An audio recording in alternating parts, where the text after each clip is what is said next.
வணக்கம். SPO shopping application நமக்கு வந்தாச்சு. எஸ்பிஓ நெக்ஸ்ட் அப்டேட்ட பத்தி தான் நாம இந்த வீடியோல பார்க்க போறோம். எஸ்பிஓ ஷாப்பிங் அப்ளிகேஷனோட ஷார்ட் ஃபார்ம் தான் ஆப். ஸோ இது நம்ம எப்படி டவுன்லோட் பண்ணுங்கிற ஒரு கொஸ்டின் மார்க் வேணாம். இது ஜஸ்ட் டெமோ. ஸோ அதனால தான் இந்த ஆப்பை பத்தி உங்களுக்கு ரிவ்யூ பண்றதுக்கு இந்த வீடியோ. ஸோ எஸ்பிஓ ஷாப்பிங்க்கு உள்ள போயாச்சு. ஃபர்ஸ்ட் ஃப்ரண்ட்ல பேஜ் இப்படி தான் இருக்கும்.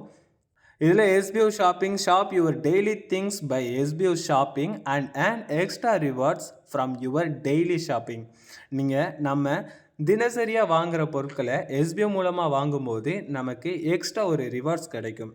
ஸோ அது நம்மளோட டெய்லி ஷாப்பிங் மூலமாக அதை தான் மென்ஷன் பண்ணியிருக்காங்க. இதில் நம்ம ஸ்க்ரோல் பண்ணி பார்த்தோம்னா ஒவ்வொன்றும் ஷேர் பண்ணியிருப்பாங்க. ஸோ இதை நீங்கள் ரீட் பண்ணிக்கலாம். ஓகே, ஸோ கீழே கொடுத்துருக்கிறது யூசர் லாகின், ஷாப்பிங் லாகின். இந்த இரண்டுலேயுமே ஷாப்பிங் லாகின் அது பிளானிங் டீட்டெயில்ஸ் வரும்போது தான் கிளியராக புரியும்னு நினைக்கிறேன். இப்போதைக்கு யூசர் லாகின் கொடுத்தாச்சு. ப்ரொஃபைல் டீட்டெயில்ஸில் உங்களோட ஸ்டாஃப் ஐடி, உங்களோட பாஸ்வேர்ட் நார்மலாக நம்ம எஸ்பிஓ போர்ட்டலில் டச் பண்ணிவிட்டு உள்ளே போய் எப்படி ஒர்க் பண்ணுவோமோ அதே மாதிரி தான் பண்ண போகிறோம். உங்கள் எஸ்பிஓ ஐடி பாஸ்வேர்டை கொடுத்து ஓப்பன் பண்ணிக்கலாம். நான் ஓப்பன் பண்ணிவிட்டேன். பாஸ்வேர்டு எரர்னு காமிச்சிட்டு கரெக்ட் பாஸ்வேர்டு கொடுத்துட்டு ஓப்பன் பண்ணுறேன். ஓகே, ஓப்பன் ஆகியாச்சு. இதுதான் SBO home page. So SBO shopping home page தெளிவாக பார்த்துக்கோங்க. உங்களுக்கு இந்த கரண்ட் லொக்கேஷனுங்கிறது நீங்கள் உங்களுடைய லொக்கேஷனை ஆன் பண்ணி வச்சுருங்க. அதுதான் உங்களுக்கு ஓகேவாக இருக்கும். அப்போ தான் இந்த கரண்ட் லொக்கேஷன் உங்களுக்கு கரெக்டாக காமிக்கும். ஸோ ஹோம் பேஜ் இது தான், எஸ்பிஓ ஷாப்பிங் ஹோம் பேஜ் இது தான். மேலே நமக்கு 3 மெனு டாட்டை ஃபஸ்ட்டு பார்த்துக்கலாம். உங்களுடைய ப்ரொஃபைலில் உங்களுடைய நேம் என்ன, நீங்கள் ஓப்பன் பண்ண ஸ்டாஃப் ஐடியோட நேம் என்னங்கிறது தெளிவாக கொடுத்துருப்பாங்க. ஸோ ஸ்டாஃப் ஐடி இருக்கும், shop category, profile, wallet transfer, wallet history, purchase history, log out. இது 4 இந்த 6 விதமான உண்டு. இந்த ஷாப்புங்கிறத நம்ம அடுத்தது தெளிவாக பார்க்கலாம். ஸோ இதில் கீழேயுமே அதே மாதிரி தான் கொடுத்துருக்காங்க. மெனு டாட்டில் கொடுத்த மாதிரி ஃப்ரண்ட்டில் ஹோம் பேஜாக இந்த மாதிரி ஐக்கான் கொடுத்துருக்காங்க. இதில் ஸ்க்ரோல் பண்ணி பார்க்கலாம். இதில் total purchased, available purchased, total purchase, shop count, total review point, இது எல்லாமே தெளிவாக இப்போதைக்கு சொல்லனா பிளானிங் அனௌன்ஸ்மெண்ட் வரும்போது தான் உங்களுக்கு புரியும். டோட்டலாக நாம் எவ்வளோ பர்ச்சேஸ் பண்ணியிருக்கோம், இப்போதைக்கு எவ்வளோ பர்ச்சேஸில் இருக்குது, டோட்டல் பர்ச்சேஸ் ஷாப் எத்தனை ஷாப்பில் பர்ச்சேஸ் பண்ணியிருக்கோம், டோட்டல் ரிவ்யூ பாயிண்ட், இது எல்லாமே பிளானிங் அனௌன்ஸ்மெண்ட்டில் தான் தெரியும். ஸோ இந்த ஹோம் பேஜை பார்த்துட்டு கன்ஃபியூஸ் ஆக வேணாம். 3 மெனு டாட் டச் பண்ணிவிட்டு கேட்டகரின்னு இருக்கும். இதை கேட்டகரியை டச் பண்ணி பார்த்தோம்னா ஒவ்வொரு விதமான பொருட்கள் ஒவ்வொரு விதமான கடைகள் இருக்கும். அதுதான் ஒரு பல கடைனா பல கடைகளை மட்டும் தனியாக இருக்கும், அது ஷாப்பிங் மால். நமக்கு தேவையானது என்னவோ அது ஷாப்பிங் மால். இந்த கேட்டகரியில் இப்படி தான் ஒவ்வொன்றுக்கும் கிஃப்ட் ஷாப், புக் ஷாப், இந்த மாதிரி ஒவ்வொன்றுமே இருக்கும். இது எல்லாமே நமக்கு எந்த கடையில் நம்ம என்ன பொருள் வாங்கணுமோ அதை தனியாக பிரிச்சுக்கலாம். இப்போ எனக்கு ஒரு சுவிட்ச் வாங்கணும், ஒரு ஃபேன் வாங்கினா நான் எலக்ட்ரிக்கலை டச் பண்ணிவிட்டு பார்த்தா போதும், நான் எலக்ட்ரிக்கலை பார்த்துக்கலாம்.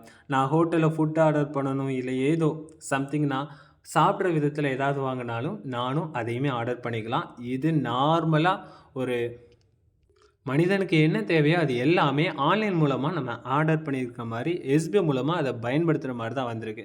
ஸோ கேட்டகரினா இது தான். ப்ரொஃபைலில் பார்த்தோம்னா உங்கள் address, mail ID, mobile number, இது எல்லாமே இருக்கும். வேலட் ட்ரான்ஸ்ஃபர் இதில் மென்ஷன் பண்ணியிருக்க பாருங்கள். Before transferring the amount once verify your amount and selected wallet also. Once you will transfer the wallet, it will be not returnable again. After transfer the amount, you can be use your amount in your nearby SBO connected shops only. இதில் சொல்லியிருக்கிறது, ஒரு time நீங்கள் உங்களுடைய SPO portal working wallet, நான் working வேலட்லேருந்து இங்கே நீங்கள் transfer பண்ணி அமௌண்ட்டை சேஞ்ச் பண்ணி வச்சுட்டிங்கன்னா அதை உங்களுடைய கடைகள், உங்களுடைய பக்கத்தில் இருக்க கடைகளில் மட்டும்தான் இதை பயன்படுத்த முடியுமே தவிர உங்களால் பணமாக பயன்படுத்த முடியாது.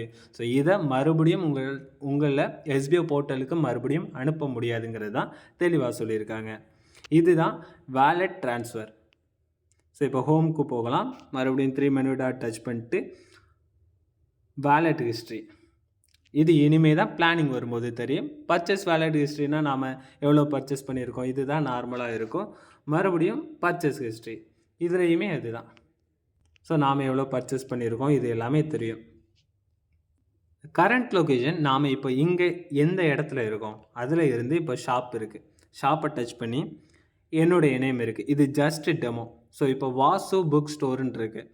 வாசு 49 கிலோமீட்டர் தூரத்தில் வாசு புக் ஸ்டோர் அங்கே இருக்குது. இங்கே இந்த புக்கு இருக்கான்னு சொல்லி நான் கேட்கணும். ஸோ அப்போ கால் டு ஷாப் கான்டாக்ட் பண்ணி டைரெக்டாக நீங்கள் கால் பண்ணி கேட்டுக்கலாம். இது ஒரு பாயிண்ட். நான் நேரடியாகவே போய் பார்க்குறேன்னா நீங்கள் டைரெக்டாக கோ டு ஷாப்பை கொடுத்தீங்கன்னா உங்களுக்கு டைரெக்டாக கூகுள் மேப்பில் லொக்கேஷன் காமிக்கும். நீங்கள் டைரெக்ஷன் கொடுத்து போகிக்கலாம். இதோட டீட்டெயில்ஸ் வேணுன்னா இந்த ப்ரொஃபைலை டச் பண்ணி பார்த்தா வேணும். ஷாப்போட டீட்டெயில்ஸ், அவங்க என்ன சர்டிஃபிகேட்ஸ் வச்சுருக்காங்க, அவங்களோட ஃபீட்பேக் என்ன, ஷாப் இன்ஃபர்மேஷன் என்ன, ஸோ இது எல்லாமே அதோட கரண்ட் லொக்கேஷன் என்ன, இது எல்லாமே நார்மலாக இருக்கும். பே நோன்னு இருக்குது. இந்த பிளானிங் வரும்போது தான் இந்த பே நோனா என்னன்னு தெரியும். இந்த சைடு இருக்கிறது லாக் அவுட். நீங்கள் லாக் அவுட் பண்ணிவிட்டு மறுபடியும் யூசர் லாகின்ல உங்ககிட்ட எத்தனை எஸ்பிஐ ஐடி இருந்தாலும் சரி ஒரே மொபைலில் பயன்படுத்திக்கலாம். இது ஒரு மொபைலுக்கு ஒரு ஐடி தான் ஓப்பன் பண்ணன்னு கிடையாது. இதுதான் so SBO shopping application, SPO shopping ஆப்போட ரிவ்யூ.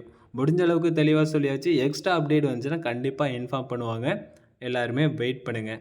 இதில் ஒரு கரெக்ஷன் இருக்குன்னு யாரும் மென்ஷன் பண்ண வேணாம். தேங்க்யூ.